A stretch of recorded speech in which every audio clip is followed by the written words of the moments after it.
اعوذ باللہ من الشیطان الرجیم بسم اللہ الرحمن الرحیم اللہم صلی علی سیدنا و مولانا محمد وعلی آلہ وصحبہ بارک وسلم۔ جی حضرت سٹی کے ناظرین، جیسا کہ آپ کو پتہ ہے ہم گزشتہ چند ایام سے شہر اعتکاف لاہور میں موجود ہیں اور مختلف لوگوں کی آراء جاننے کی کوشش کر رہے ہیں۔ آج چونکہ یہاں پہ 29ویں رات ہے اور 28 رمضان گزر چکا ہے، 29ویں رات شروع ہو چکی ہے، آج آخری تراویح بھی پڑھائی جا چکی ہے یہاں پہ۔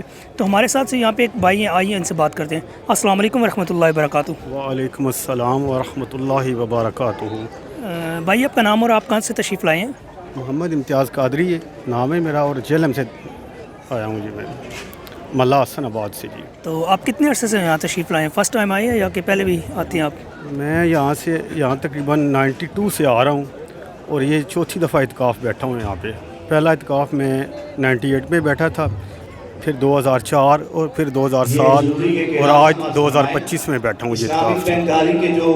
تو کیا آپ اپنے محلے یا ٹاؤن کی مسجد میں اعتکاف بیٹھ سکتے ہیں؟ پھر وہاں پہ کیوں نہیں بیٹھتے؟ ہاں جی، یہ بڑا اہم سوال ہے آپ کا جی۔ اصل میں جو صحبت یہاں پہ اور جو تربیت یہاں پہ میسر ہے وہ دنیا میں کہیں بھی نہیں ہے۔ تو قبلہ قائد محترم کے خطابات جو ہیں وہ بڑے ہماری تربیت کا باعث بنتے ہیں، اور یہاں پہ ہماری بڑی اچھی خاصی ٹریننگ ہوتی ہے، ایک تربیت ہوتی ہے، اور پھر اجتماعی یہاں پہ برکتیں بھی ہمیں حاصل ہوتی ہیں، تو اس لیے ہم یہاں پہ آتے ہیں جی۔ جی شکریہ آپ کا۔ جی ناظرین، آپ نے سنا کہ یہاں پہ لوگ صرف خالی عبادت کی غرض سے نہیں آتے، بلکہ وہ یہاں پہ اپنی تربیت اور روحانی سکون کی خاطر آتے ہیں۔ جی بہت شکریہ بھائی آپ کا، تھینک یو۔